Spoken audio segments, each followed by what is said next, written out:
Hey, what up, everybody? Man, it feels like we are just here. I mean, we kind of were like that long else, weren't we? I mean, we've got our fancy backgrounds on, so that's gotta Yeah, count for. yeah, we do actually. I didn't even think about it. Like, do I use this particular background for do a review? But I don't care. I haven't liked this background. People think what they want. Kind of frames the. I like it. But anyways, hi, Chesh. Good morning or afternoon, your time. I guess it's afternoon my time too, but it doesn't feel It's like like it. dinner time where I live right now. I'm about ready for a nap. I just got up a couple hours ago, so I'm drinking my coffee and I'm good to go. Hopefully this won't be a very long review, but I say that then it goes like 90 minutes, 2 hours, right? I don't see, but we'll see. Anyways, so let me give people a little bit of background on this particular review that we're going to be doing, or I'm going to be doing, and then Chester's going to kind of help out because she loves philosophy nowadays. Um, this is a Nowadays. now you've gotten into it. You've actually like learned stuff. I learn things. I Yeah. do the learning. I do the big brain She's of not. the She's learn. no longer smooth brain. She increased to 63 IQ. So anybody I calling got her a 62 couple. IQ any longer, they're just Yo, fundamental. did you hear on Twitter I got downgraded to 50? I don't know why. 50 is not Wow, really very funny though. you're going the wrong way, man. Apparently. Yeah, whatever. All right, so this comes from a new show called Skeptic Generation. It is an ACA spinoff because, as people may know, Eric and V are no longer with the ACA. Not going to get into the reasons for that. Don't really care, be honest with you. Not a fan of the ACA at all. I think that they do detrimental things, do not promote atheism. So they're not something that I really am fans with. However, I am a fan of Eric. He's always been somebody that I thought was honest, liked his way he discusses things. I mean, what he lacks informational wise and knowledge wise, I think he makes up in discursory type things. I think he's very good at trying to have discussions. I think you probably would agree with that.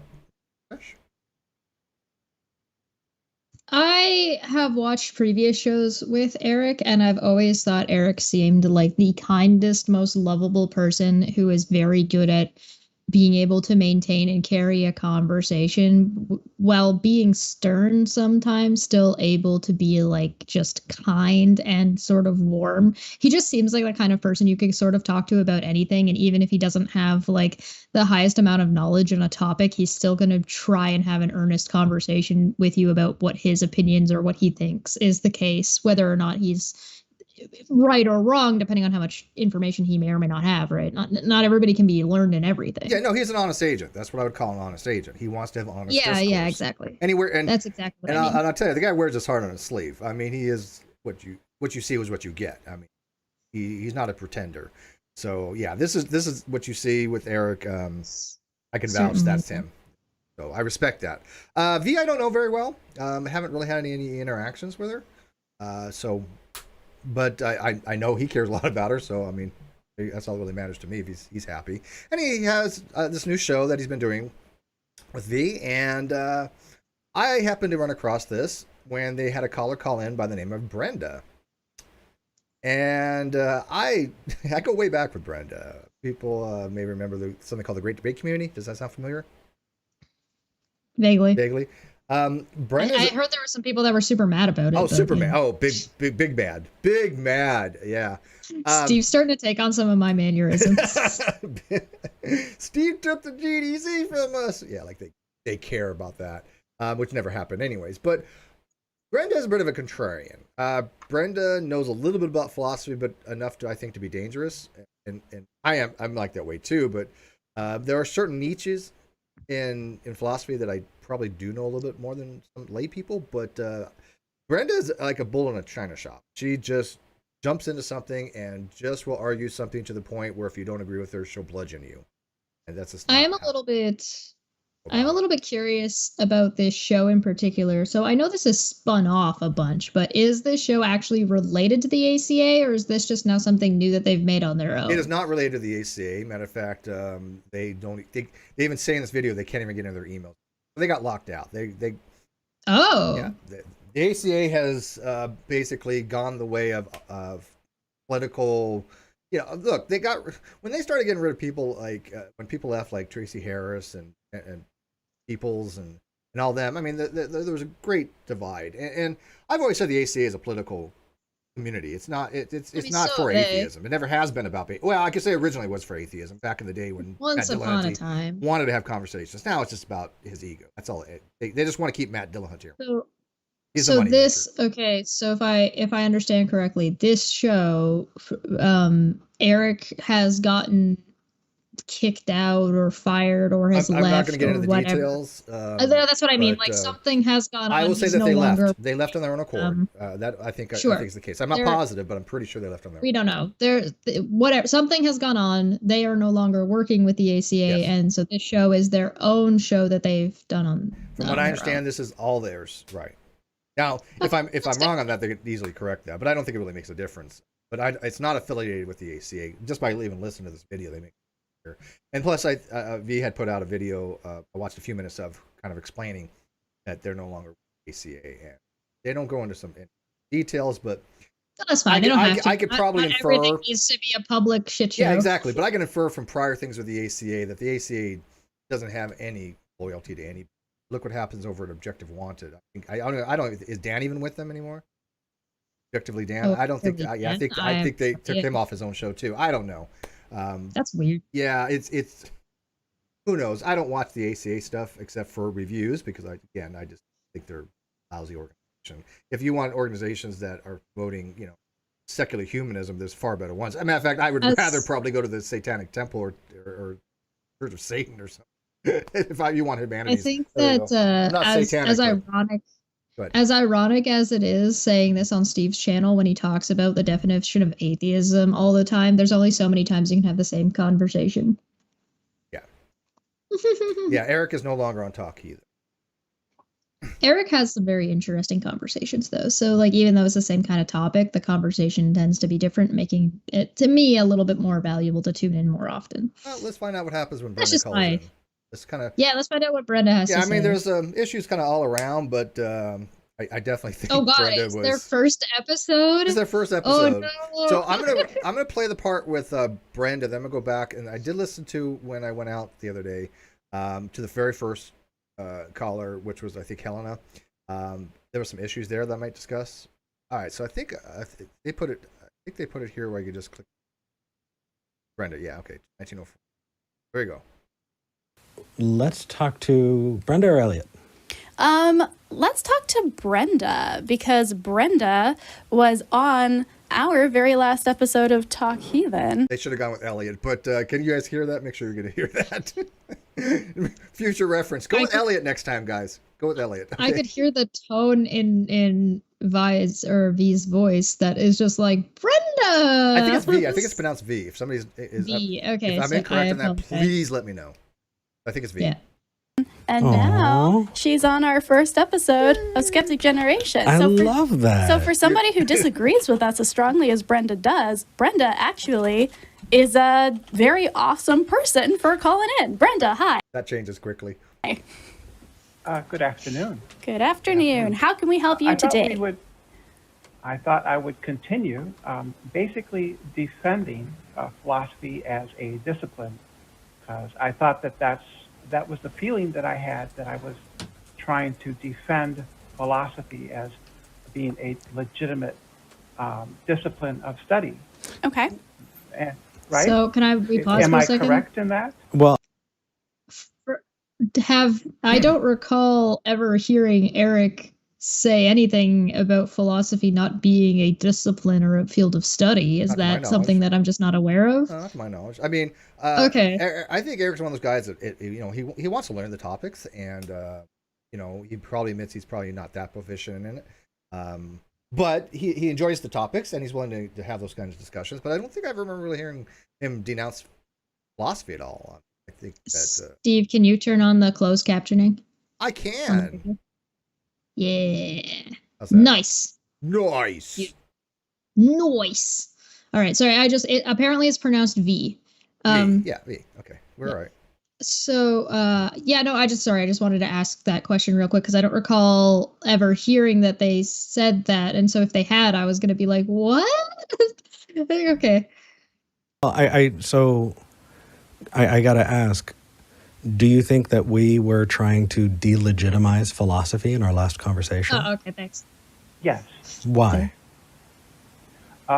because the accusation was that philosophy is just mere belief. Okay. I'm not quite sure what Brenda means by that. You know, It philosophy sounds deals like with a lot of Brenda's. things.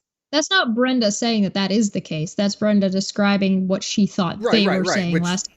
I don't know why that would be a description of what they think. Clearly not.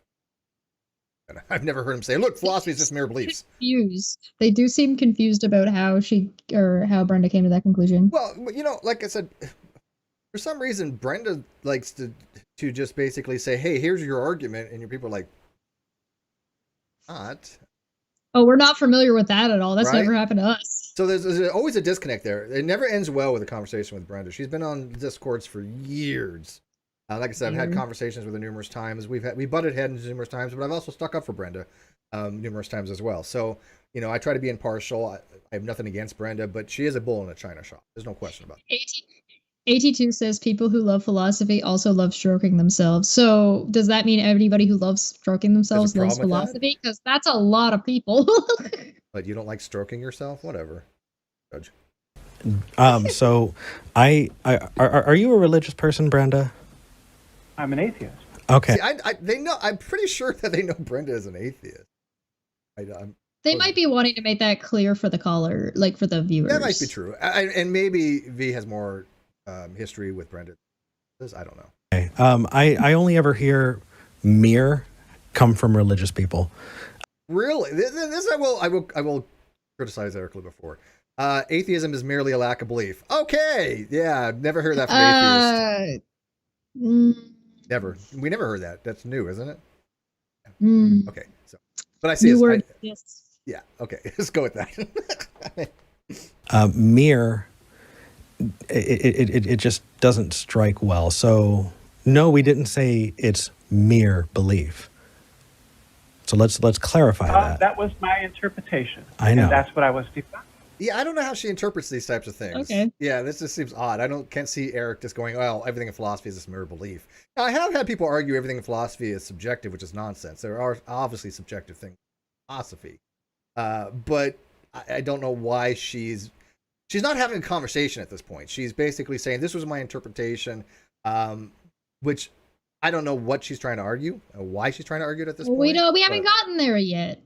I know. Yeah. And that's why I called back to And continue. Sure, it sounds support. like you were attacking someone who looks a whole lot like us, but not us, not quite. So maybe we can clarify and go from there. Yeah.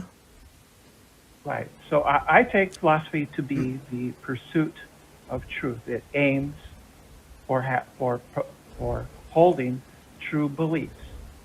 I mean, that's one aspect of philosophy. I mean, I would say it was more the pursuit of wisdom and whatever. I mean, it's sure. Yeah, some people would use wisdom, some people would use knowledge, some people would use belief. It really just depends on what kind of, if you're going to talk about philosophy on the whole, or if you're going to talk about like specific things within philosophy, since philosophy deals with all of those things just in different categories. I mean, we all have things we believe that not necessarily can be shown true. I mean, so we can't pursue things that we can never determine whether true or not. So it's about the study of knowledge.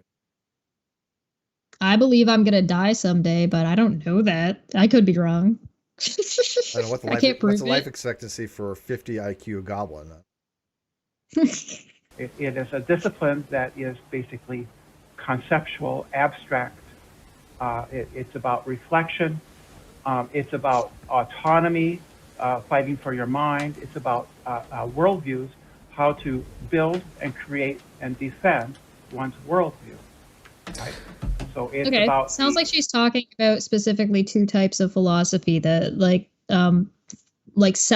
philosophy of self, like how you justify your way of thinking, and then also the argumentation side of like fallacies and like how do you describe to other people your personal justification. It doesn't sound too much like she's talking about like universal philosophy though. Yeah, I think this is more along the lines of, a combination of epistemology and argumentation theory. Yeah. Love of wisdom, the pursuit of the good life, enlargement of the self, elimination of nonsense, and conceptual analysis. Elimination of nonsense. I've just heard of absurdism. Some of these things she throws out there, I'm not quite in agreement with, and what she thinks philosophy means. Other people may agree or disagree. I don't know. It just seems It just sounds like this is just sort of, it's a little bit rhetorical. Like it's just a little bit of hyperbole and rhetoric to be like, this is the grand thing that I think encompasses philosophy when I'm talking about it. Deep thoughts. I'm 14 and this is deep. That's fine. I'm okay with it so far. I'm also probably giving Brenda a little bit more benefit of the doubt than I think they did or you're doing, because I have no history with this person whatsoever. So I'm being a little bit like, give it 6 minutes. I'm on the chair. I'm on the far more charity side so far, but I do tend to lose charity pretty quick. Nonsense. Give it 6 minutes. So, yeah, I believe it. Okay. And all of these things are, I think, very valuable things to do. So, Brenda, let's start with some affirmation.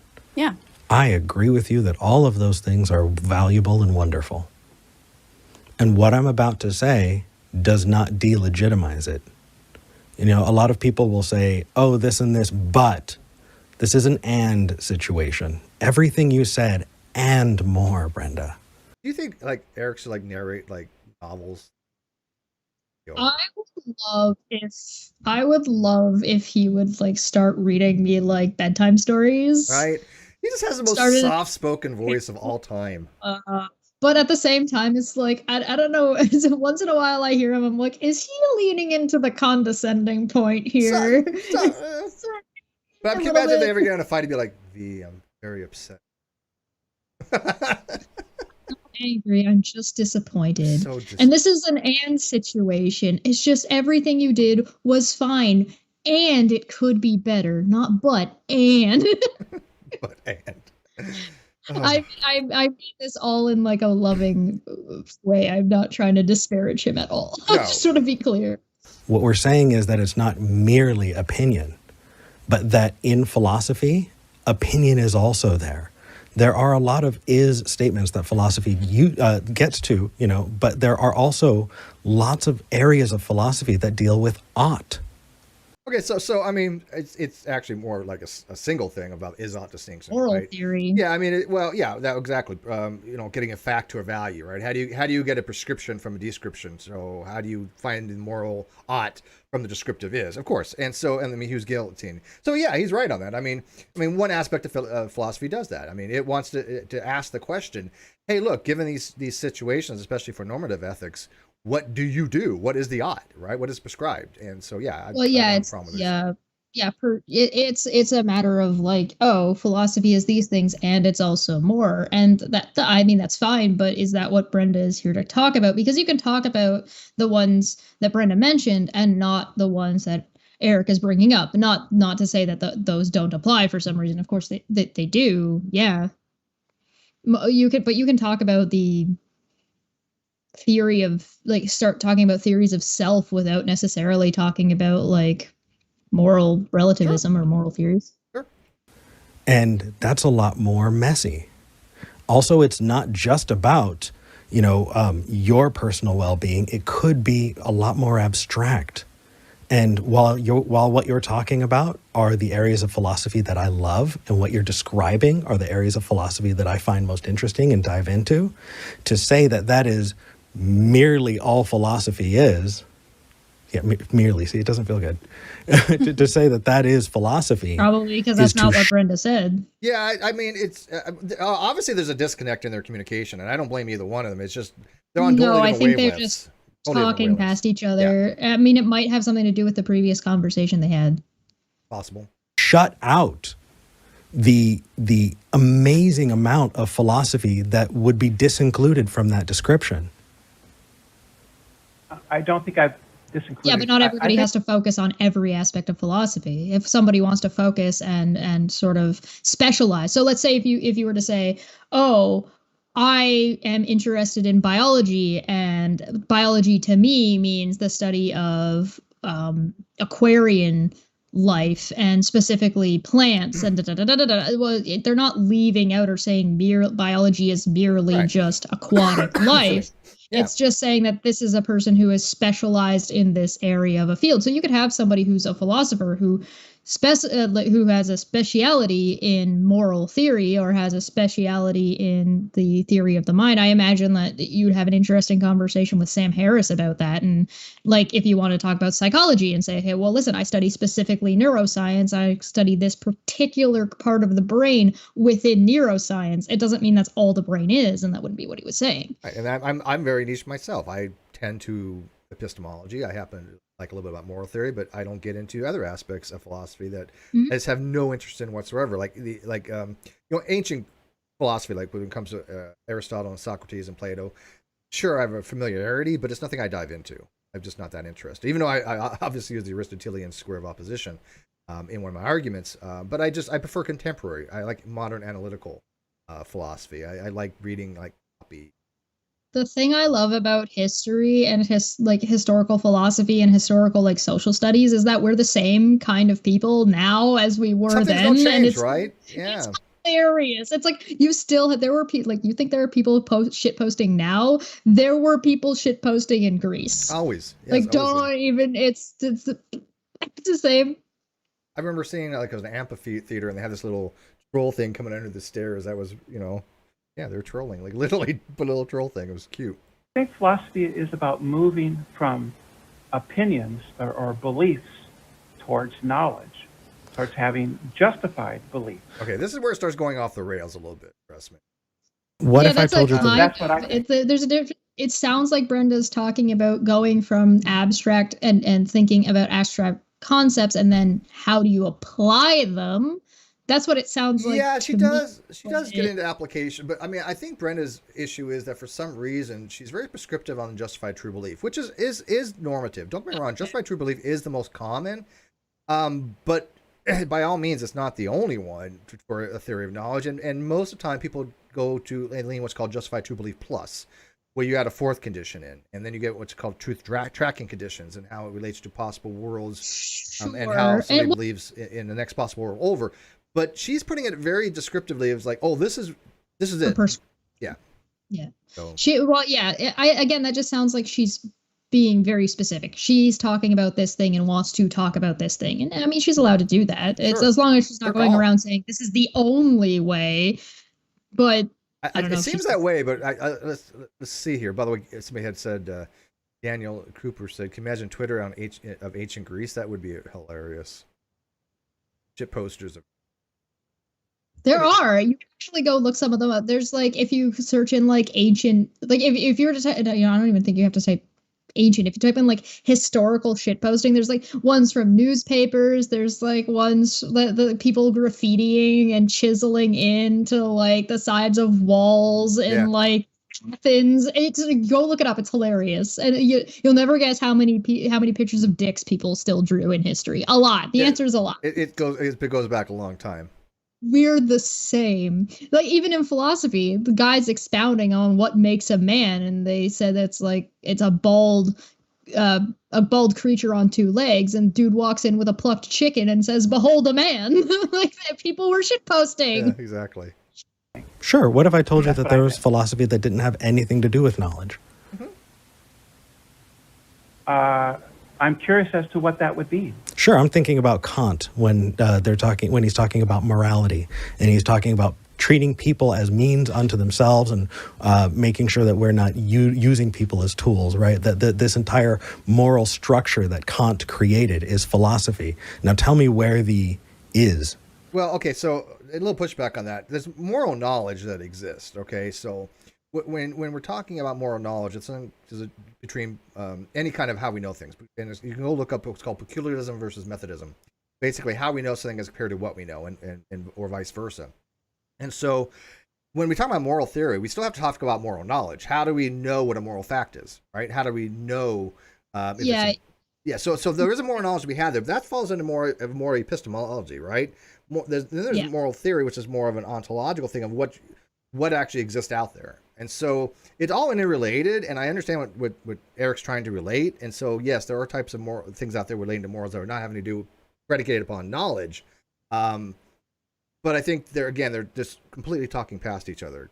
Brenda I think that they're just talking about two different things, and I don't think Brenda is quite sure. So I think that Eric is trying to make a point, but but Brenda is talking about something different. So Brenda is talking about a niche field, like a specific field within philosophy, and Eric's trying to explain that there are parts of philosophy that don't deal with knowledge. Yeah.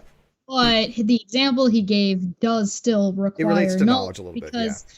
Because I don't, Steve, you tell me, you answer the question. Is there a field of philosophy that does not deal with knowledge in some capacity? I don't see how in some don't see capacity, how. because I mean we're talking about, you know, what are the Might not truths, be right? about knowledge, right? Well, but Which it I may think not even be, but it may is not even be right? epistemological knowledge. It's still going to be, there's what's called explicit knowledge, which is informational, which is usually something that's transportable. Like if I write down in a book something and I give it to you to read, I've given you knowledge, but that doesn't mean the same connotations or sense when we talk about epistemological knowledge. Those are two different, very different uses of that term knowledge, and it's confusing because knowledge can mean many different things. It's also tacit knowledge. It's like We're me back playing to guitar. ontological versus epistemology. Yeah. So there's a lot of overlap and stuff like that, and there is moral knowledge out there clearly, but yeah, it gets bogged down right here. Yeah, Yes. Immanuel Kant was literally all about knowledge. And his belief was the categorical imperative Yep. is an objective source of knowledge. Yeah, I mean, okay, so the categorical imperative is basically what's something that always is the case for it to be permissible, like do unto others as you have others do you, is something that a lot of people consider to be always objective. Yeah, and so people have long since tried to relate, again, a fact, which is a descriptive thing that we look at and say, okay, this is the is. How do we get a value of what's prescribed to do? There's something always missing in between. It's called Hume's guillotine. There's always a hidden premise that relates one to the other. And so some people actually use what's called a hypothetical imperative. A hypothetical imperative is goal-oriented. So if I say, look, if I want to win a race, I ought to run fast. The goal is to win the race, therefore I ought to run fast. That's the always goal true. is the goal is whatever you base your behavior off of Right. what the goal is at the end of the day. So if you're this goes into kind of or go back to Sam Harris. Sam Harris. I need to go to Sam Harris. Yes, because he's wholly a hypothetical imperative. Yeah. Yeah, so if you go to his, it's like, okay, well, if the goal is to have the greatest amount of good, and that greatest amount of good being what is the most positive outcome for the most amount of people in the best way possible, or with the least amount of bad or damage being done to those people, then you have a set goal, which makes morals a little bit more easy to suss out. But if you go off of group, but that's for a group. There's a difference between You have to a group. agree on the goals, and that's true. So you have to agree on the goals. So if the goal is different from group to group, or if the goal is different from individual to individual, you're going to have a lot more difficult of a time sussing out morals. That's why we have politics. Yeah, and I don't have a problem with an arbitrary, structured, goal-based hypothetical imperative that forms an objective framework. I completely think that's the case. There's nothing wrong with it, no. Yeah, but I think that Harris goes a little bit too far. I do think he tries to argue that his hypotheticals are categorical, and I think he makes a mistake there. But I might be reading it wrong. But I've talked to other people about that. They seem to think the same thing. So his hypothetical ought to be what everybody is going for. So I think that he takes his argumentation for his hypothetical and sort of moves it into encouraging people on a whole to want his hypothetical to be the goal, right? You see what I'm saying? Yeah. Correct. Exactly. Brenda, that is exactly what we are saying. His belief is that he had this knowledge. You can believe in things very strongly. Kant believed in his moral imperative, and then that constituted knowledge. But if it was true, again, we're talking about knowledge. Or Brenda's talking about knowledge in the justified true belief sense, and V is aware of this. She does know what justified true belief is. But does it constitute knowledge? I'm not sure what that actually means, because the categorical imperative it's not really a proposition. It's a statement. It's a declaration of how you should treat people, right? Do unto others as you. It's not something that is basically a truth app proposition. Yeah, I mean, it kind of just depends on how are you using the term knowledge here? Because if somebody doesn't know that and you tell them that, you've granted them that knowledge of this thing this concept they didn't have before. So I think she's arguing. I'm gonna give a little share. I think she's arguing maybe that Kant thinks that the categorical imperative is objective and that is a truism, and therefore that's constitutive of justified true belief and knowledge. I think that's a reasonable inference. Okay. There are people who disagree with Kant, and they think that they know things. And the interesting part of philosophy is when two people who believe that they know things talk to each other. And that's a good point. Just because you believe you have knowledge doesn't necessarily mean that you do, right? I mean, but here's a fun fact: if you know something, it has to be true. It cannot be false if you know something. Think about this: if I know something to be the case, and it is the case that I do in fact know it, it must be true by necessity under justified true belief. Which a lot of times people have a hard time wrapping their head around that. They don't listen to what's being said there. Yeah, you give the example about the weather, right? If I believe it's going to rain today and I say it's going to rain or tomorrow or whatever, then you had your knowledge wasn't wrong, your belief was wrong. Correct. So the knowledge has to be true. You read my blog on the principle of attribution and retraction. Maybe. I should put that in the video description. I refuse to ever admit that I've read anything that Steve ever sends me. That's actually one of my better entries. But yeah, the principle of attribution and retraction basically would be like, if I say I believe it's going to rain tomorrow and it doesn't rain, I just had a false belief, big deal. But if I say I know it's going to rain tomorrow and it does not rain, I don't say I had a false knowledge. What I say is I never had knowledge to begin with, right? I retract the claim of having knowledge rather than changing it. I mean, I still had a false belief regardless. I'm not retracting anything, right? If I say I believe it's going to rain tomorrow and it doesn't, I have a false belief. My belief was just false. I don't retract anything.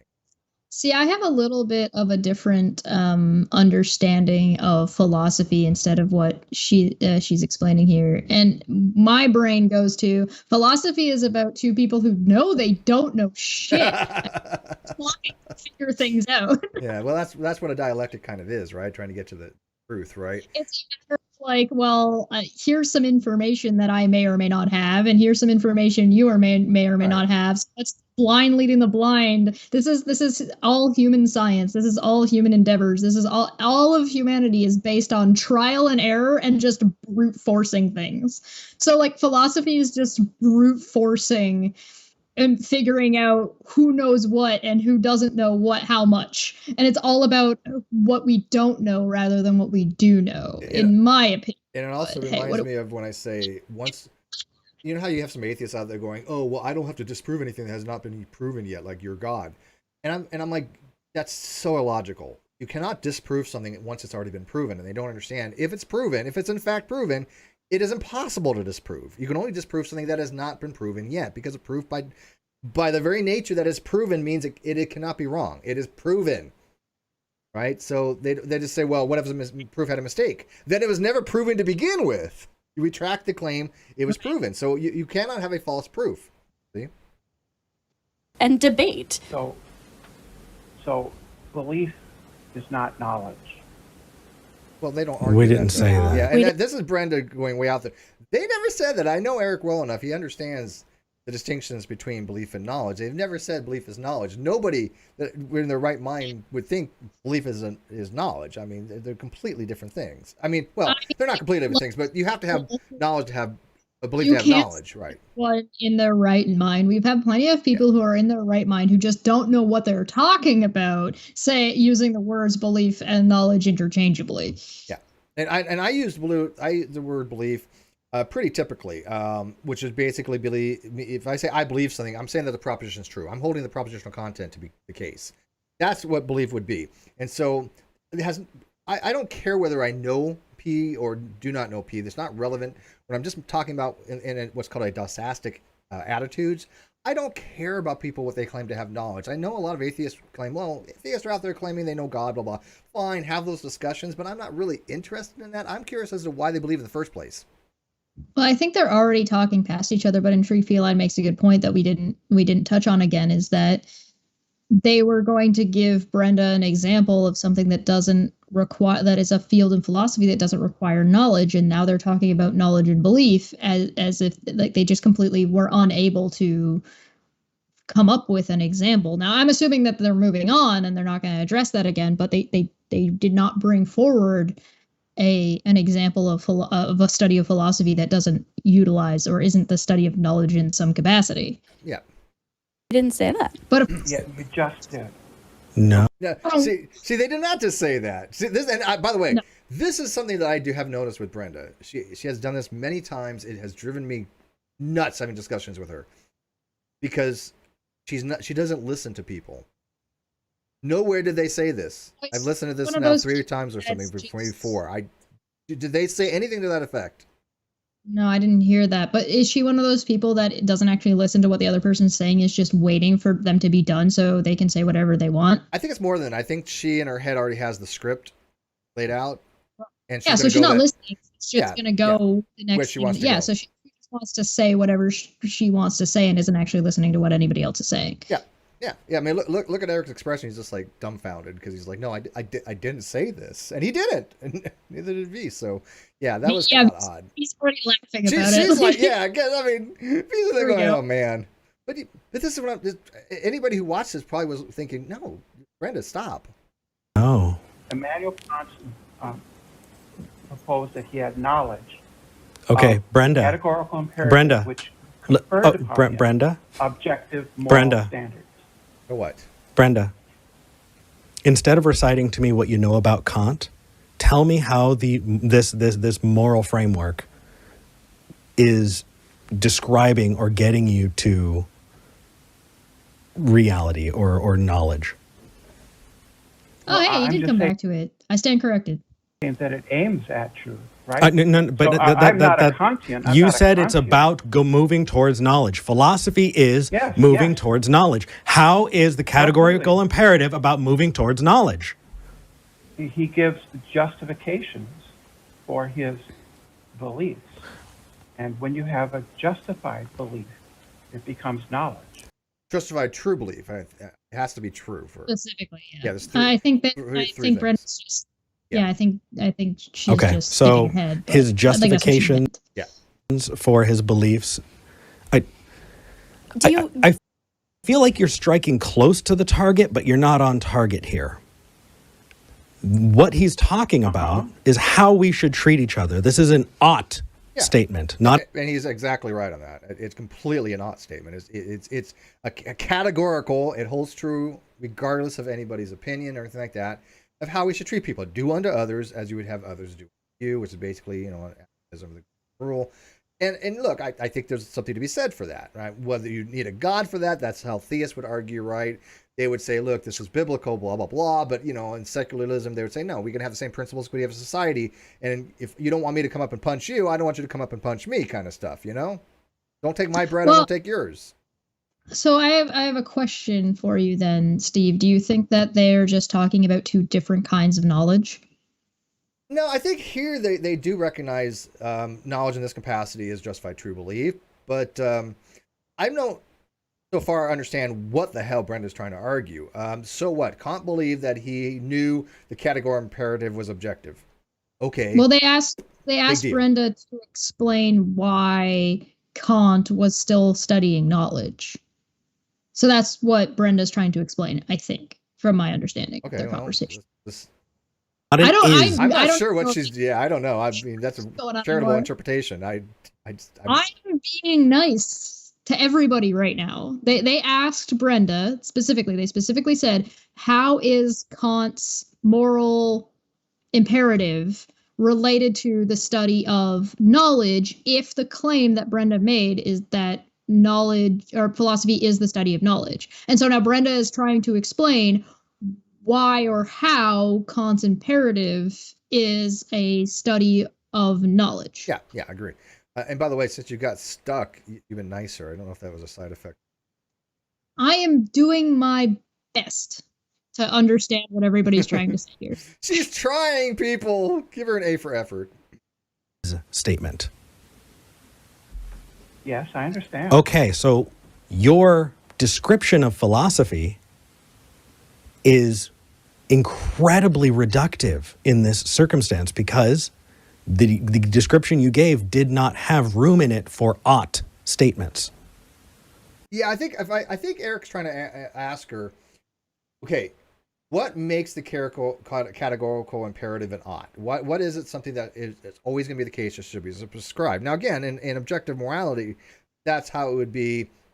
In the case that's not, it's something that we can always go out and go discover independently. I don't need Cheshire to tell me what the categorical imperative is, even though semantically, I'm not going to maybe come up with that exact phrase, but I understand intuitively that if I don't want you to hit me, I'm not going to walk up and hit you, right? So the concepts are there. We can acquire moral knowledge through trial and error through society, and I think that objective morality is acquired that way. And I have no issue with objective morality once you have a framework by which you can, what's called the grounding, formulate that objective framework. Not a big deal. But he's asking a fair question. Well, what is it about the categorical imperative that we find to be knowledge-wise always is the case that is true, that is categorical? I think that's what he's asking. What makes it? Well, I think this is a compound of already being talking past each other since the beginning. Oh yeah. Oh, because I think we agreed on, Brenda is talking about a very specific portion of philosophy.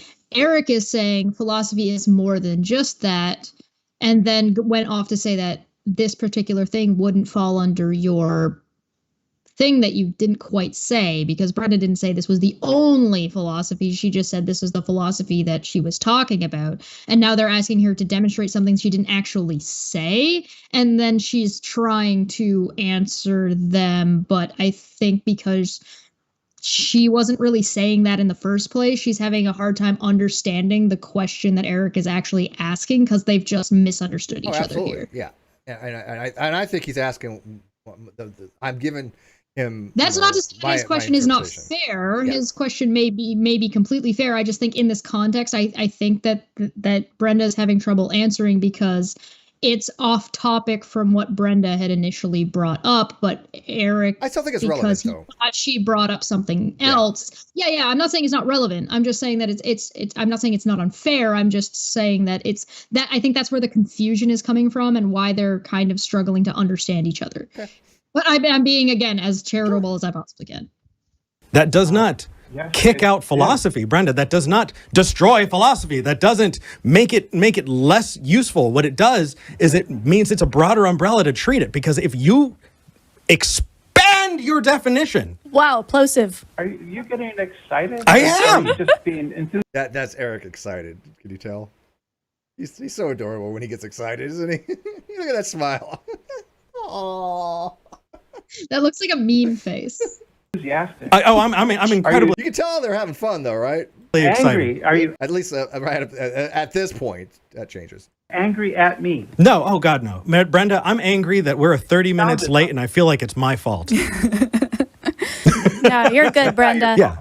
The tech isn't your fault. But what I'm saying about Kant is that Kant almost literally invented analytic synthetic distinctions. Well, that was actually Hume.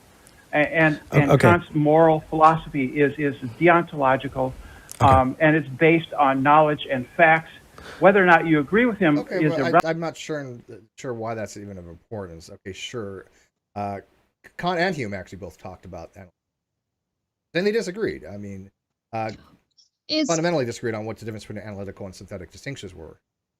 Is Brenda trying to say, because Brenda might be actually trying to answer the question by saying that Kant and Hume together, between what Kant was saying with morality and what Hume was saying, brought knowledge of, or was produced knowledge of the difference of those distinctions between analytical and synthetic? I'm not sure, because again, I tend to more of a Quine approach. I don't really see any way to really want to even just make an analytical to synthetic distinction.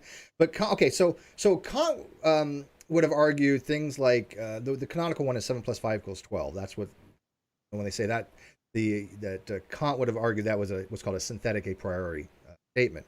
But Hume would have argued that was analytical. I tend to think that's analytical. And what they mean by that is if the subject is contained in the predicate such that you can understand what the word has entailment to. Like, for example, if I say triangle, you automatically know that it's a three-dimensional shape. So if I say triangles have three sides, that's analytical, because the the three sides is contained Right. within the word itself and the meaning of the word itself. Right? As lowly as I am, can I, with my 50 or 62 or 63 IQ, may I do a Landonism? Yeah, do Landonism. We like Landon. It sounds to me that it would apply this way or this way, depending on if you're. Yeah, there's no right answer to that. 10. Yeah, yeah. Well, if base 10. So if you're in base 10, then yeah, it's this, but you also have to assume you're in base 10 for it to apply analytically and not synthetically, because if you're not working in base 10, then the number 5 isn't guaranteed to mean what it would in base 10. Or like the maths aren't. When it comes to bases, when it comes to bases, it actually mean the same thing. 1 + 1 = 0 means 1 + 1 = 2. They mean the same thing. It's just 0 is a different symbol that represents 2. So it works a little bit different that way. But think about this. Because of the differences in bases, you may end up with something being maybe more synthetic than analytical. Maybe? I would put it this way. If I say something along the lines of, all married men, all bachelors are married men. The fact that they're unmarried means they're bachelors, right? So it's not telling you anything. It's tautological. It's incorporating the meaning of the word itself. But if I say all married men are ugly, well, that's synthetic, because not all married men are ugly. There might be some ugly men out there. They're not married and therefore bachelors, but it's not contained in the meaning, right? The meaning of the word. And again, I'm not saying that it's a scripted definition. I'm saying that as we understand the word, right. Yeah, being married does not entail being ugly, but being a bachelor entails not being married. Correct. Yeah, and also it's worse when you start getting into the semantics, because you end up getting these people like Frege and other people that in Kripke that talk about semantics and how they change the things. So if simple substitutions, like if I say all unmarried men are bachelors, and I change that to all dogs or cats, I just do a simple word substitution. That dog may mean a married man, but the sentence seems to be incoherent, right? Because not all dogs are cats. And so words have meanings. Have the whole field of semantics is a very complicated system. I have a hard time with it. I don't understand Tarski very well. That kind of stuff. Kripke is way beyond my level, but I enjoy it. I think there's arguments to be had for semantic arguments, and I think people misuse the term when they say, "Oh, that's just a semantic argument." No, a semantic argument has an awesome amount of value to it. There's a time. Yeah, but they're trying to say, "Oh, it's semantics as in, oh, well, it's meaningless. You say potato, I say potato." Sure, that's a semantic argument, right? People use it as a hand wave. Absolutely. Right? They try and hand wave an argument away when, if you're talking about a semantic collapse. And it's like, well, no, it just means that if you follow through your line of logic via the words you're using or what you're saying these words ought to mean, and it collapses because it doesn't make any sense, that you have more than just like potato in your hand. Yeah. Potato could mean dog in some language, right? There's no rigid designator there. But I mean, just feel obligated on Landon's behalf to tease Steve about being in base 10.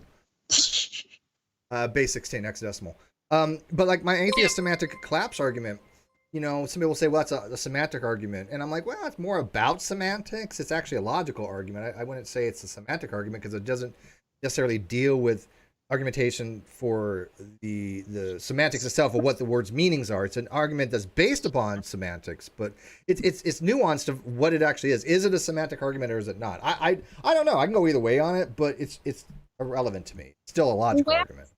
Found to kind of tell whether or not something is an argument about semantics or not is because an argument about semantics is usually about pragmatism.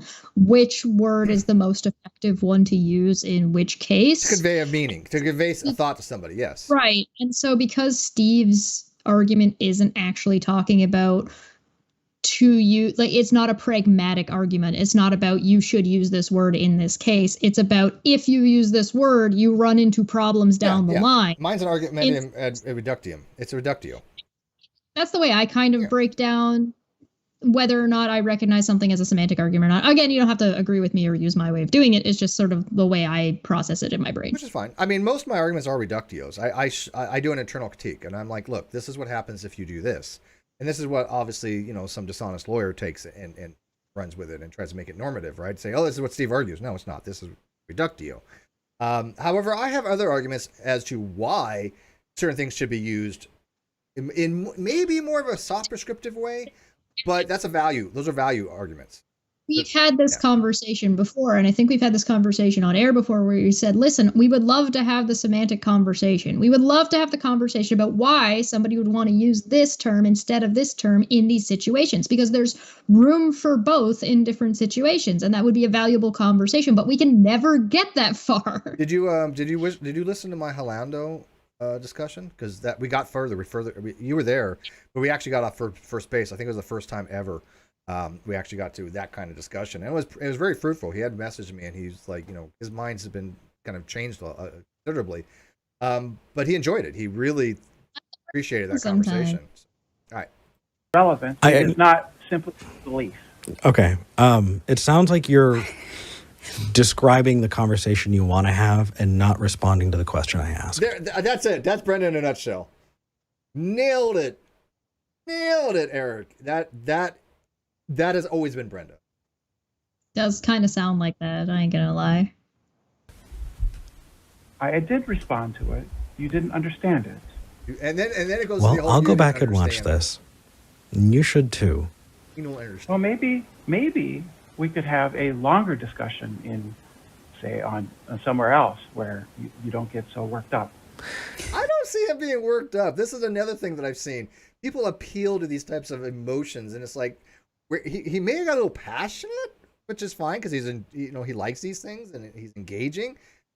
But she's putting negative qualities on it and in a condescending way, and it's something I've seen frequently. I did. Well, Eric did get excited and he got passionate, and I could see could be interpreted as him getting frustrated or angry or like all worked up and emotional. But that's not. I do that. I get excited and get going on things. It's not a bad thing, and I don't think you should fault somebody for it. And it certainly didn't shut the conversation down in any way. It's not like somebody freaked out and was like, I can't have this conversation anymore, and blew up and like raged out, which is, a thing that also happens sometimes, and sometimes it's appropriate, sometimes it's not. You can decide that later, but that's clearly not what's happened here, which is, it's not like he raged and hung up on her or something. It gets worse. By the way, hey, Craig Reed, take this video review and put it on your review or my review on your channel.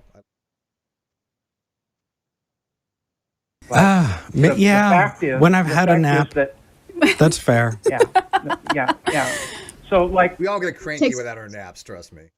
He takes it on the chin. Way to go, Eric. That's a professional. After last week's or 2 weeks ago's conversation, everybody could Google facts, truth, knowledge, and beliefs, and find the Venn diagram I was talking about, and see that I was correct.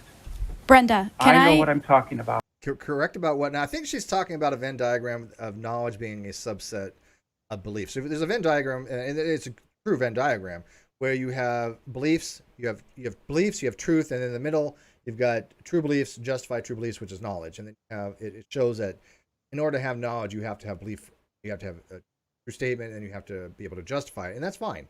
I don't think they've ever argued about that contrary.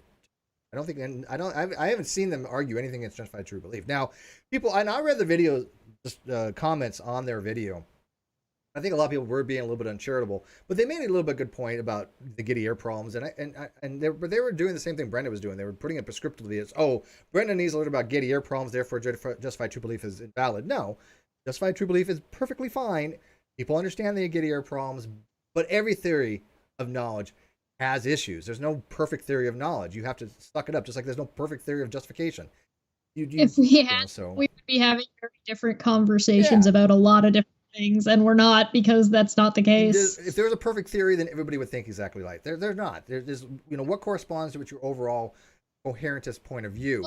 It would be a normative theory, so you would still have your fringe, right? You would still have like your flat earther equivalent of whatever the normative one is, but you would have a normative theory of truth, or you would have a normative theory of knowledge, or you'd have a normative theory of morals, and we do not have that. Yeah, they don't exist. Around. Yeah. It's not nothing. There's normative theories about these topics, but there's nothing that one size fits all we have to go with and makes sense, because again, pick your poison.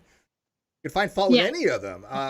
But I tend to justify true belief plus because I think that adding a truth tracking condition gets away from some of the Gettier issues. But you still, Dr. Linda Zabesky, if you ever read her, brilliant epistemologist. He argues very effectively that every belief first theory always will have an epistemic luck issue and will always have a Gettier type problem. But so what? Reliabilism is worse. So there's nothing to say that we won't ever get to that point. That's We're a not there little now. bit about what philosophy is about. That's just not where we're at now.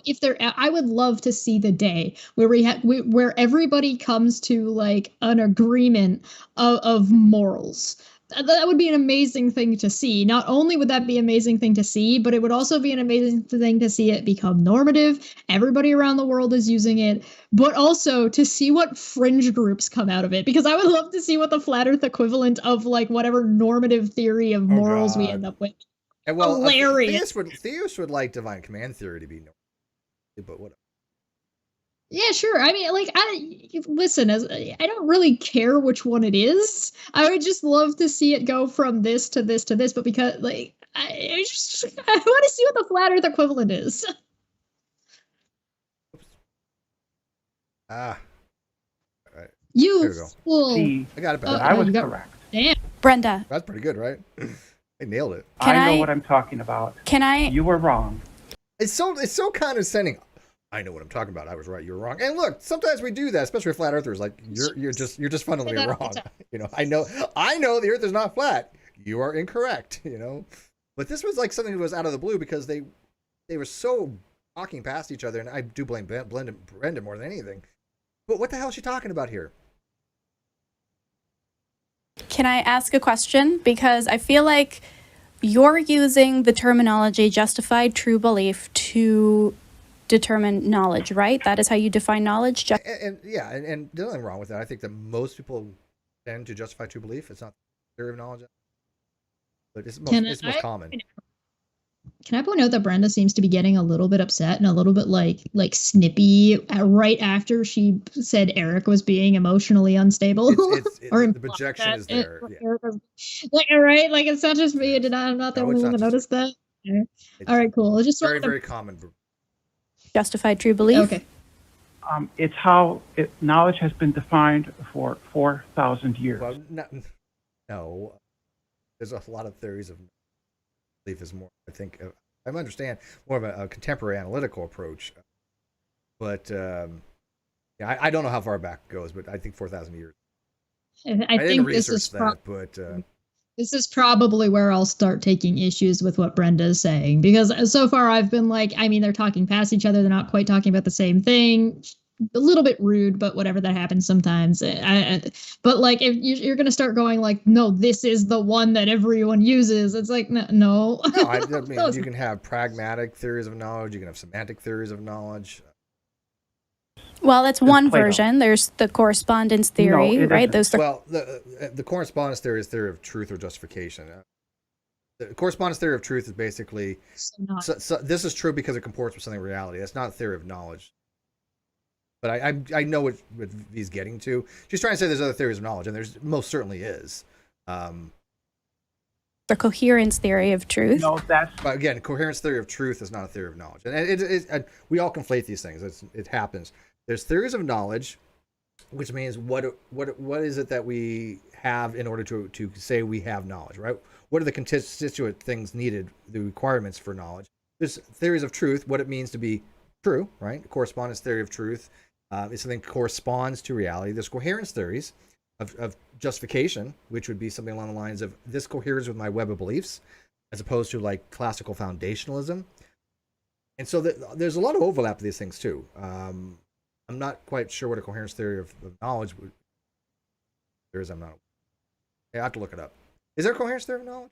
But she says coherence of theory of truth. But those are epistemic theories that are based on it. Yeah, they are epistemic theories. Based on what? But they're not theories of knowledge. based on the justified true belief That's model. right. True belief of- is a of justified. knowledge. Is a Right, clear that's knowledge. one model of knowledge. There are others. So assuming that we're all in agreement, because we're not going to debate that right now, assuming we're all in agreement about justified true belief.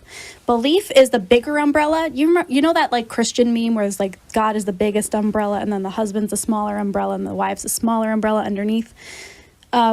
Belief is the big umbrella, right? And then under belief, a subcategory of belief is justified true belief that we call knowledge. Right. Right. Correct. So I'm very Right on. confused because you said that belief and Right. knowledge are not connected, but knowledge is by definition a kind of belief. Well, by justified It true is belief a definition, subset, yes. so there is a She- connection. He's Right. exactly right. But Brenda it is a say- subset. One second. Well, I actually didn't hear Brenda say that they were not connected. I didn't hear that part either. So I didn't hear that. But I also I just googled it. There is no knowledge version. yeah, Of it's correspondence theory of knowledge. truth. It's truth. yeah. Yeah. I didn't find a knowledge related one. I just did a 30-second Google search, so maybe I'm it's, wrong. and correspondence theory of truth is I accept something to be true if it has correspondence with my web beliefs.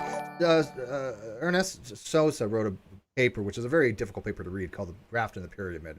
I've tried numerous times. I get about halfway through and I'm done. The first few pages completely understandable. He talks about what's, like I said before, what's called particularism versus methodism, of how we approach knowledge. Do we start off with what we know and go to how do we know it, or do we start off with how we know it and then what we know? And there's different approaches to how we go about determining whether they have knowledge. And he talks very specifically about coherentism being more of a raft that you're putting planks in, and you believe something, you put a plank in. As you realize that belief is false, you pull the plank out, and you're able to change the structure. But a coherent, a classical foundationalist approach is a pyramid. You have your properly basic beliefs that you start off on, which are basically non-inferential, non-dostastically inferential. You cannot justify them, but you accept them axiomatically, and then build upon those, and then you can build upon and having an objective framework, right? I tend to that approach, but again, both of them have issues. One's circular, one's arbitrary, but whatever. But that's very different from theories of knowledge of how do we say what constitutes knowledge, right?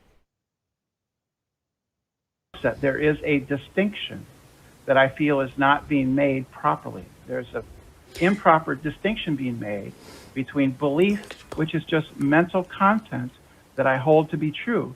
So I could hold to be true that the moon is made out of green cheese. That's a belief. But I could justify my belief because my holy book tells me that it's so. But that would be a improperly justified true belief.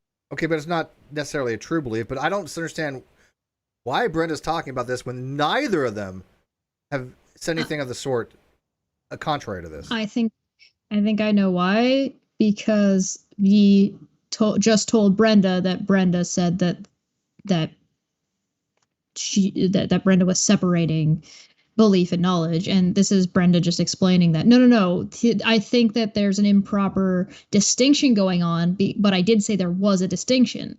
So I think Brenda is just kind of not very cohesively saying that, no, that's not what I said. I wasn't separating out belief and knowledge. I was saying there was a distinction between the two, and that there are improper distinctions being made. And instead of just saying that, Brenda has gone off to give an example, which makes it seem like she's going way off the rails about what she's talking about, because nobody's talking. They're not disagreeing with her.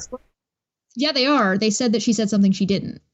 Well, that's fine too. But at the same token, I don't see either of them saying, "Hey, look, belief and knowledge are like synonymous." They understand that in order. B was actually counting off the tripartite things that you need, the three things that you need for knowledge. So he is completely aware of this. Yeah, I agree with that entirely. But what I think is that we're compounding the problem of misunderstanding each other from the beginning. And so because they were talking past each other right out the gate about what parts of philosophy they were talking about, they misunderstood Brenda to be meaning that this is the only philosophy. And now they went on to talking about Kant and trying to justify that. Then they said that Brenda said something she didn't. And so this is Brenda explaining that, no, that's not what I was saying. What I'm saying is that I think there's a distinction, but there's an improper distinction also being made. But I don't know where she's talking about the improper distinction yet, because she's gone off on an analogy So I don't know what improper distinction she's saying that Eric and V have made yet, because she hasn't said that. Now, I don't know if she's going to, or if she's going to get interrupted, or if she's just kind of tangented off into oblivion. I'm not sure. Do you know? Do you know what it reminds me of? This reminds me of when you have a conversation and you start off talking past each other. It's like perturbations. It's like chaos theory. It gets worse, right? I mean, if you have something in the system where you have an oscillation, like a vibration, right? If you have a small vibration in a system when you're rotating very, very fast, what happens? It amplifies, right? I mean, this happens in things like steam generators. If you have a perturbations, if you have something that's out of round, it's very bad, right? So you have to make sure it's within tolerance, so you don't get those perturbations that increase and increase. Because this is what I see happen in these discussions. You start off fundamentally talking past each other. Very rarely does it come together. It usually diverges, and that's what I think. Yeah, it seems to me that this is just a compounding problem where they spoken past each other, and then they've jumped a couple of different topics, and if they weren't talking past each other, it wouldn't be viewed as like a jumping of topics. But because they are both talking about different things, and this is I'm not trying to find fault in anybody. This isn't necessarily one person's problem. This is just a breakdown of communication, that they're just like they get close and then almost connected there. Almost connected. I would agree with you, but my question here, it sounds like you're saying that you only get to put the stamp of philosophy on something if we can determine that is justified true belief, and anything that isn't philosophy. Is that what you're saying? Well, philosophy would be about moving towards... I wish Brenda would just answer yes or no. Yeah, that would be helpful. That's a good question. I get B's question on this, and it's a good question, actually. Really understandable question, especially since they've been talking past each other. So it's just like, is this what you're saying? If Brenda said yes or no and then expounded, that would have been fine. But because we got no yes or no, it's like, what are you saying? Exactly. It's like this is the first attempt to we might be talking past each other. Is this what you mean? Yes or no? You didn't give me a yes or no, so we're going to continue just talking past each other, because this was our chance. This is our shot. Yeah, it would have been simple. Yeah, if Brenda would have said, yeah, if it's not knowledge, it's not philosophy, which I would have highly disagreed with that. But I think that maybe where she is kind of going with that. But true. It sounds to me, if I was going to give charity to Brenda, I would say that it sounds like she would say, that's not what I'm saying, but that's not what I'm talking about. I'm talking about this specific part of philosophy. And if I want to talk about the specific part of philosophy, then I'm only talking about this knowledge part. I'm not saying there aren't other things in philosophy. I'm just specifically talking about this. Yeah. And that's fine to do that. I wouldn't have an issue with that. That would be no issue. But you would have to go through belief to get to truth, right? Everything is beliefs. It's either beliefs or feelings. That's a weird way to say it. You know, again, when we're talking about beliefs, we're talking about a disposition towards a proposition. If you hold a proposition true, you say, I believe the proposition, right? I believe P. Now, there are other words that can be used as well. I mean, you can say, I think P, true, I mean, affirm P. I don't like I assert P to be the same as I believe P. I think there's a distinction there because of what's called assertive force. But if people say, look, I assert the proposition is true, it generally epistemically entails that you believe it for a condition of rational, I think, for a sincere agent. But I don't know where she just goes off on this weird tangent. Everything's beliefs or feelings. Well, feelings are still beliefs too, right? I mean, I feel something because I have certain beliefs about a topic that I'm passionate about. There's a relationship here. I don't. This is a weird form of argumentation from Brenda. I think this is a little bit offside. It's like, well, are you going into like technically the truth? It's like, well, if you wanted to say something arbitrary, like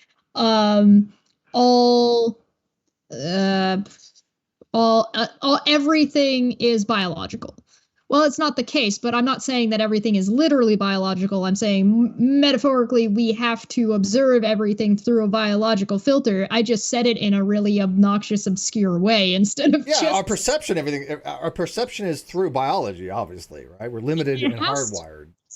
If I say that everything is made up of a biological perception, it's like, oh, I mean, okay, but why are you bringing like and? You really have some fun pit a chemist against a physicist. Everything is chemistry. Everything is physics.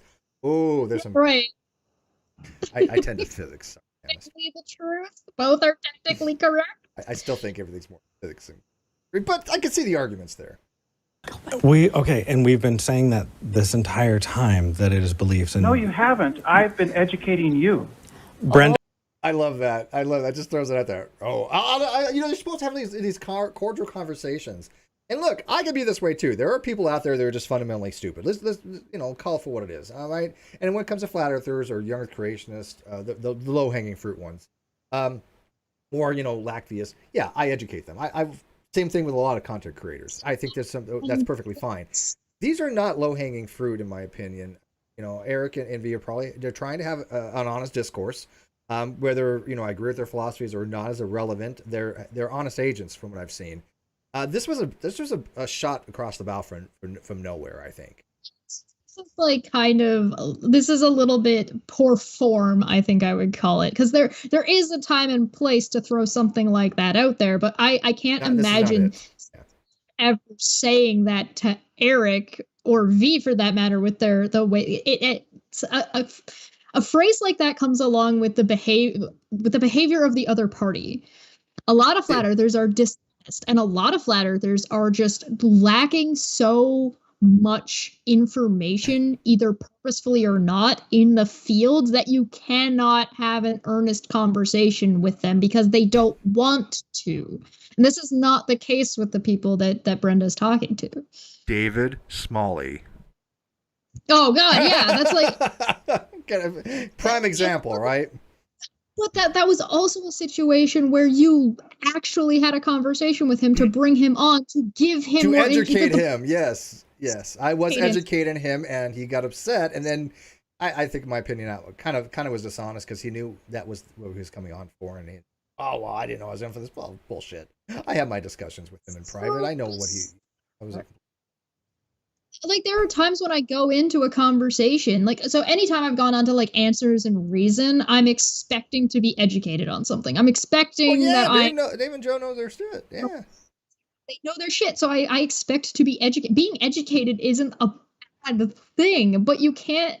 This is so just ass backwards. Yeah, I mean, it's just something I would expect Landon to come on and say, at least say, he wouldn't do it because he's just a nice guy and he's not like me. But if he comes on, everybody gets educated on something, right? So say that in a very particular situation where you've got somebody who's trying to expound upon math that isn't listening to what he's saying and is just talking nonsense. But Brenda is having a conversation with two people who are not talking nonsense. They've clearly stated and shown that they have some interest and understanding. Yeah, I don't know what she's educating them on. I have no idea what she thinks she's educating them on. Can anybody tell me in the live chat or in the comments section after this video uploads and renders and all that YouTube stuff, what the hell they think Brenda was educating them on? Because I look, if I was listening to Brenda and I didn't know shit about philosophy at all, and some people don't think that I do, which is perfectly fine. I wouldn't know what the hell she's arguing. I wouldn't know what the hell she's educating me on. I would be less interested in philosophy because I'm like, what the hell is she talking about? This is incoherent to me. I think that I think Brenda thinks that Brenda is educating them about what philosophy is. Mm-hmm. That's okay. Well, okay. That's fair. I'll concede that, but what she thinks it is not an education. It's just telling people what she thinks it is. That's not any form of education. So I still want to know what she thinks she's actually educating them on, not just her position on it. Versus whether or not she's correct. Listen, I'm just expounding on what my impression is. I don't know. This is weird. Cheshire giving far more charity than I even give. I don't think I like this. This is strange. Take your shot back, man. I think it's done something to you.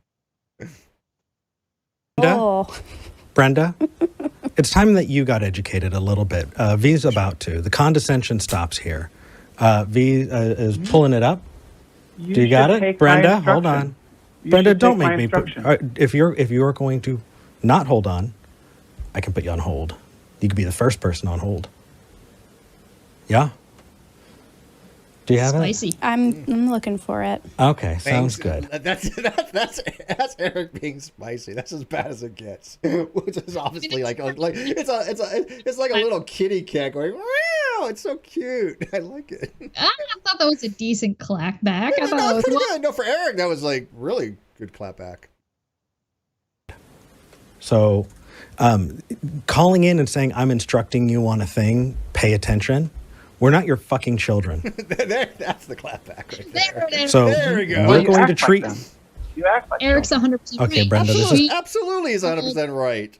Brenda called into their show. If you want to go onto their show to educate them about something, that's a conversation you have beforehand. We start off that way. Look, I'm never going to call into the ACA type shows, but if I was, I mean, I'm not going to, but I would be like, hey, Matt, I will educate you on some things that you have gotten wrong about atheism and epistemology. Let's have that discussion.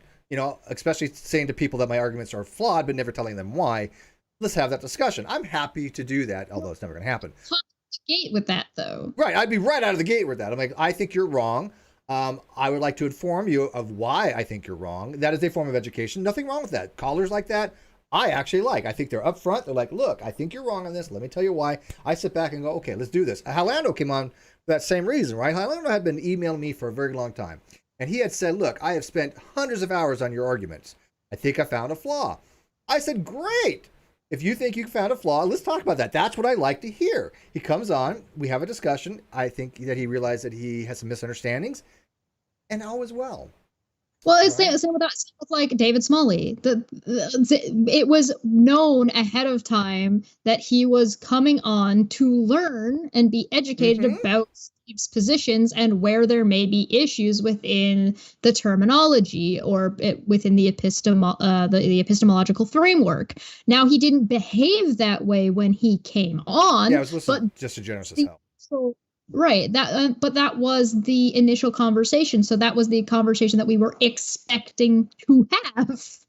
Yep. And, the funniest part was I think that he recognized he was so underprepared and that he just doesn't know anything about these topics. And, he got fearful. He has an image to maintain. It's all about image with him. He even told me, I want this in the name of the title because, for branding. And I'm like, okay, fine. I don't have a problem with that. But when your image is based upon some subject that you claim to have some kind of, I don't want to say word expertise, but at least a basic understanding of it, or at least interest in, right? So it doesn't even have to matter of an understanding, an interest in. I just have an interest in these topics.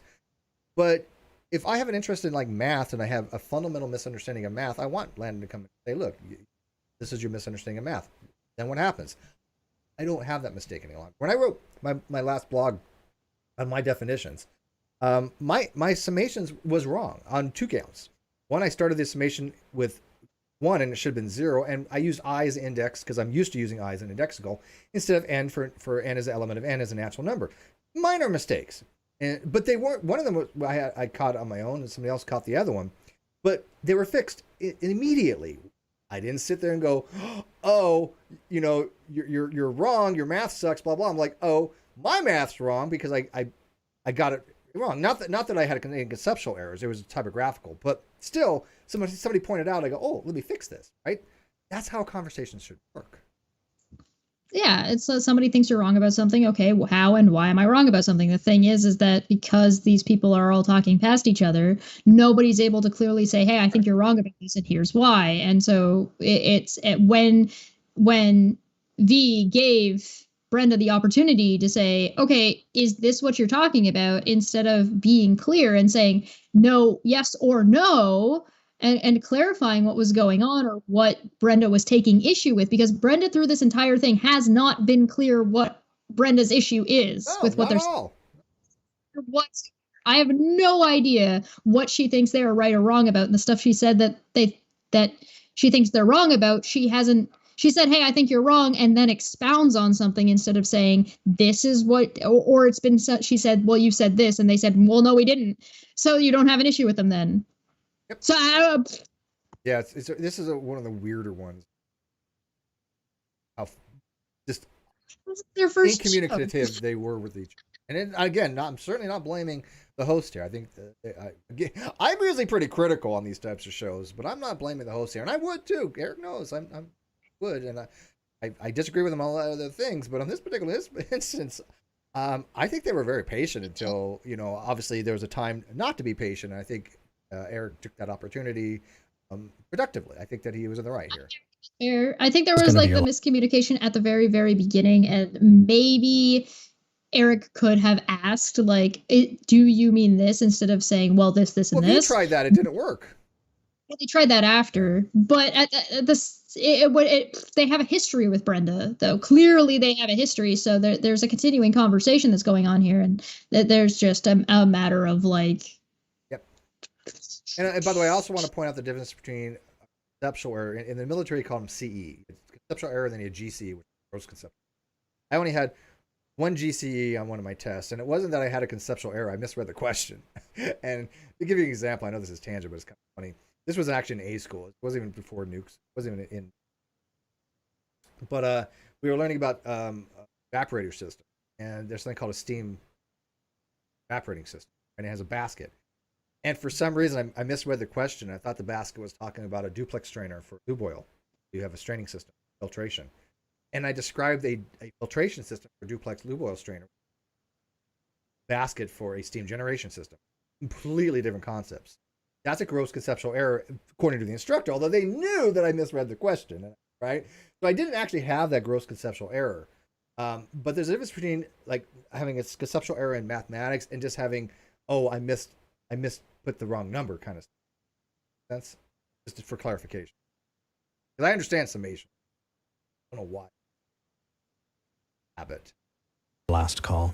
I don't need. Neither of us need to deal with your condescension. Well, no, that's neither of bad. us need to deal with your That's bad. condescension. You're just making a fool of yourself on your first show. And Brenda so doubles down on that. I mean, it's like instead of going, okay, I don't mean to be condescending. Let's backtrack a little bit. You guys are making fools of yourselves. Projection, if I've ever seen it, on your first show. Which, by the way, probably made a lot of views for this particular episode because I know not a lot of people are fans of Brenda for this very reason, because the projection is strong. It's currently sitting at, let's see, I'll pull it up real quick. Let's see. It's got 8,369 views as of right now. Which is not bad for a first episode. That actually is pretty good. Well, that's pretty good for a first episode on a channel that only has 3.58K subscribers so far. And by the way, I'd love for people to review this review. Happy. Aww. Do you have it? I'm trying to find it. If I find it, I will. Yeah. Everybody. So somebody says Brenda being Brenda. That's it's just Kyle being Kyle. Just Brenda being Brenda. Yeah, exactly. That's a good way. They have no other choice but to be the way they are. Welcome to determine. Hey, I mean, it is the thing in itself, right? If that was the direction that Tom Jump was going, points. I don't think that's where he was going at the time, but I think he should retroactively say that that's where he was going. What is that she's looking for, by the way? Something I remember correctly is something along the lines that Brenda's disagreed, and relating to knowledge. But can you imagine T-Jump, Brenda, and Darth Dawkins having a high-level conversation? I actually watched Darth Dawkins and T-Jump's debate. It lasted a whole, I don't know what, 3.5 minutes, because neither one of them could stand each other, and yeah, it was bad. I actually kind of, when we get non-sequitur back, I would not be opposed to having T-Jump on for something. Hey, I will tell you this.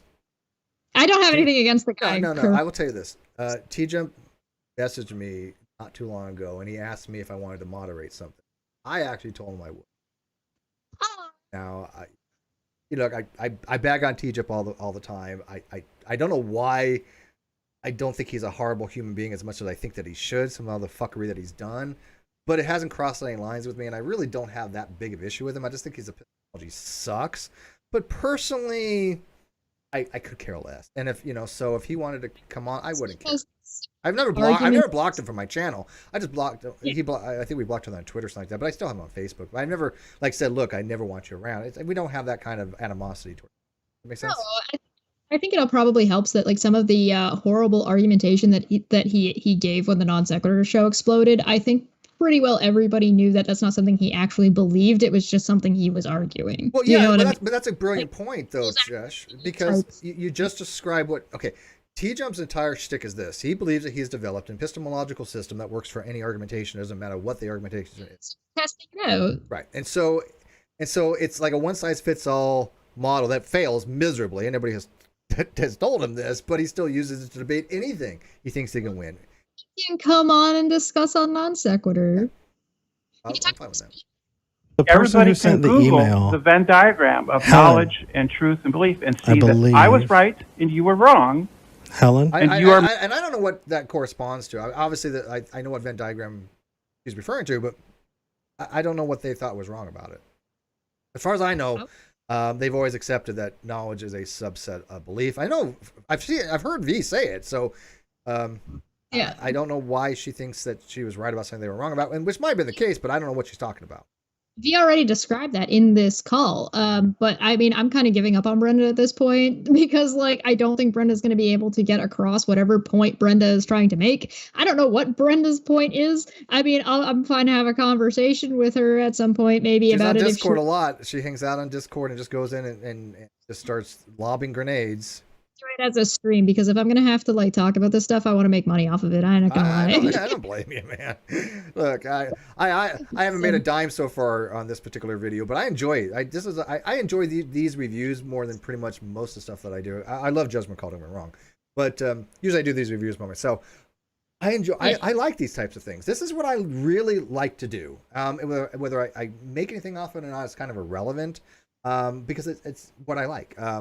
So. Screw you all. I do what I want. Yeah, I totally have fun doing these. This has been a good time. It's just fun, right? It's a big difference between viewing a video and sitting around and actually having to try to have the conversation with the person. Maybe Brenda will call into Judgment Call. Yeah, I'd love she's that. allowed to. Call. That'd be amazing. We probably won't hang up on you. I want to won't. I want a signed copy of TJ's book, by the way. If and when it ever comes out, I want a signed copy.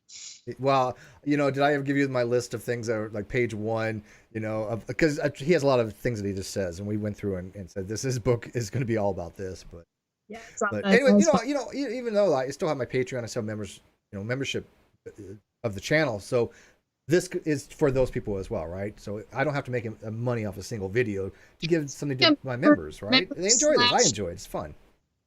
Well, I mean, it's normal for a channel to do like Patreon / member type videos. So if you've got members that are sending you videos that they want you to talk about, then exactly. Absolutely. And this particular one was not. I found this on my own accord, but members always send me stuff all the time, and I have to say, okay, this is 3 hours long. I have one 4 hours long. I'm like, not happening, right? Can you imagine me doing a 4-hour video review? That just I would have to obviously segment. We just Eric, and we wanted to help boost his new show. Go find Eric's new show. Yeah. No, I mean. He's never really boosted me out, but that's okay. Stop being selfish, Steve. It's okay. I was going to say one other thing that I used the train of thought that, I did say to people out there, and I'm going to try to hold to it, that these reviews, I'm trying to be as Steel Manning, as charitable, as fair as possible. And I think that every review I've done so far has been very fair. So if you think otherwise, let me know. But I'm not trying to be hypercritical. Like if I'm going out against a flat Earth or young creationists, I'm probably going to be a little bit more hypercritical. But I'm trying not to be. Does that make sense? I want to be fair. I see one day when Non Sequitur is running and Kofefe is down, that if we get in the same room chatting like this, and what happens if we're both in the same room, and if at some point I'm just like, shut up, Steve, and I just like shove you off. One of us is going to get whacked with something at some point. Yeah. Hit in the face. Making a fool of yourself. Yeah. Okay. First person on mute. Cool. You're done. Not. I love the way he said that. You're done. So That was great. Done entirely. It's almost like he's been. There was somebody who sent an email to us actually specifically about this, and we're trying to find it. If you are that person, please resend that to V. Oh, I can't. It's at the old email. Yeah, the old email with Atheist Experience, right? The ACA that they no longer have access to. Josiah Hansen, $2. 2 comps, someone throw a pie. Thank you, Josiah Hansen. The pie We're both being pretty. We appreciate that, Josiah. Appreciate your support, man. Oh, I was sent to an email we don't have anymore. Yeah. Helena, could you send that to V's messaging you on Twitter? I'm messaging you on Twitter. We will drop Brenda for now. Will we? Should we Yes, put we should we put will. Brenda in the queue? We will read it off. We don't want to read it to them? No. Okay. No. I think we're good. Helena, if you would like there's more, to... there's more. Hey, Brenda. It goes back. Spoilers. Brenda? I thought I was on mute. You, you were. Go be condescending to other people. Bye. I just love that. I like when Eric tries to be a hard ass. It's adorable because he's not wrong. I mean, it's just funny.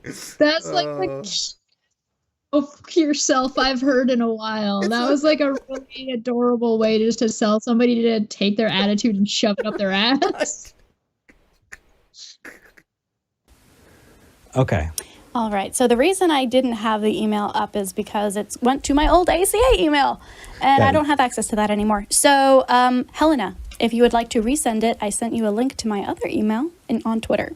So feel free to. What ended up happening was one of my lovely Twitter mutuals, who actually called in earlier today and is having a birthday soon, did some research because they were also very confused about Brenda's call.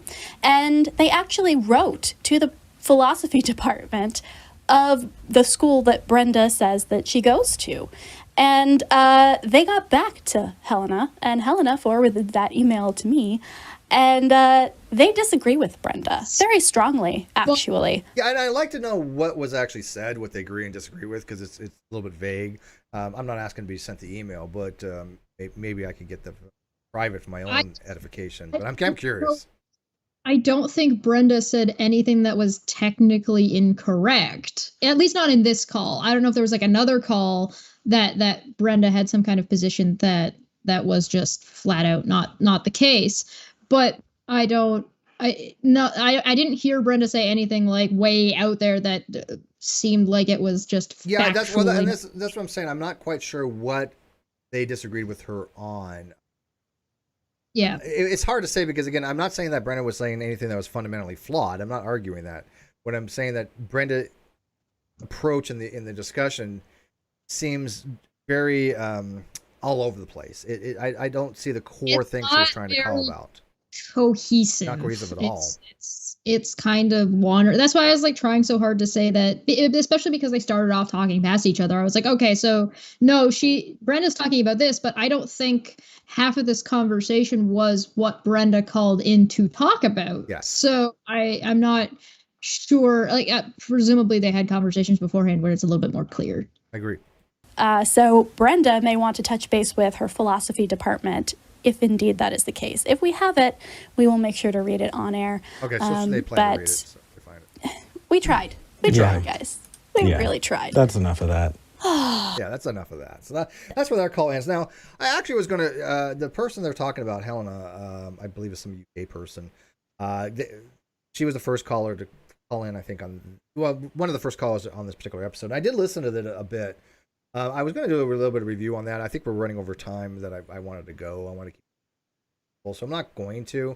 It basically is the same kind of stuff on the definition of atheism, but I don't think it really has any productive value other than just as a quick summation. If you do go watch our first episode, Skeptical Generation, episode 1, season 1, and you listen to that very first call from Helena, that the thing is that she was basically, this is the too long didn't read version. She's talking about theists that argue certain words must mean certain things.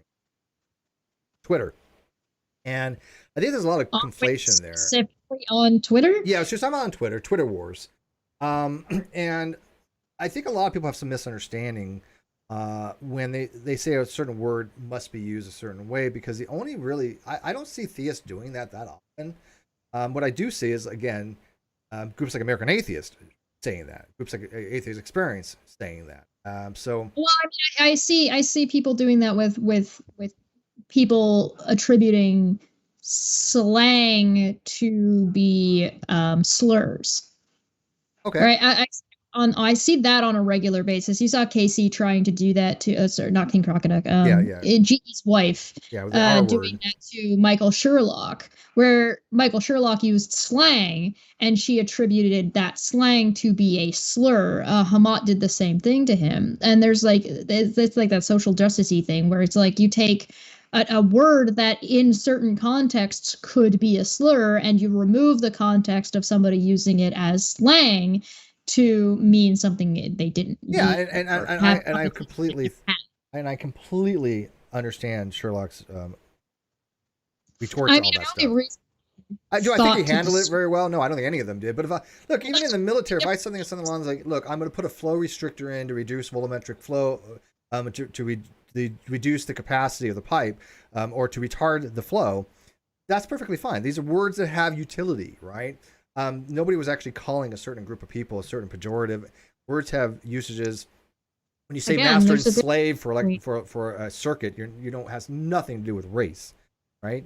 It's also not like saying that something is subservient in some kind of like Right. capacity of it's restricted in doing things. It's like, no, it's literally its job. It's not a Yeah, sentient I'm being not taking away its moral agency because it's a slave from a master relay, you know?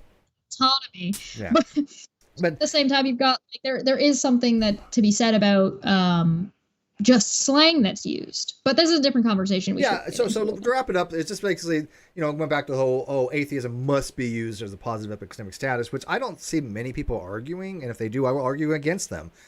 This is something that I will say that Eric had corrected at one time.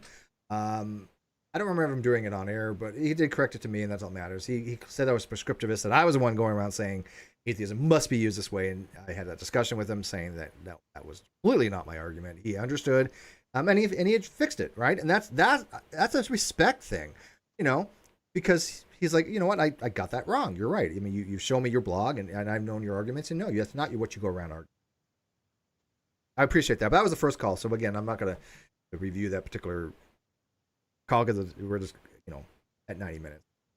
So anyways, what do you got going on, Chesh? Tomorrow I will be in the afternoon, like probably actually around the same time that this one started. I will be talking about the non sequitur stuff, and I will be getting finishing off my legalese. So that way we're all caught up for the hearing on Friday. So anybody who wants to know what the newer documentation has said from when I ended part 12 to, so part 12 was essentially, there's a new lawyer, or sorry, not a new lawyer, there's a new judge, et cetera, et cetera. We'll be looking at what happened, if things got moved, why things got moved, whatever is in the actual documentation. We'll be taking a look at that. And so that way everybody will be nice and caught up and ready for Friday morning. I'll be awake. Kyle not to show up. Yay! Tomorrow we may or may not. We're kind of talking about doing something on the Creepshow art drama. It's it's intricate. There's a lot of stuff I still don't fully understand in that drama because there's a lot of new players coming in, like Repzilla, and some other things. And I've tried. It's one big cluster, and it is a cluster. I don't know if I'm ready to have that discussion yet. If I do, we might have to involve some other people in order to do justice to it. We'll discuss that. So we may or may not. We may postpone. I don't know. But on Friday, I definitely will probably end up streaming at some point to tell you guys what happened. I definitely will, probably. So. All right, guys. Thank you guys for all you do. Thank you, mods. Thank you, subscribers. Thank you, members. Thank you, Patreons. I appreciate it immensely. And we will see you later.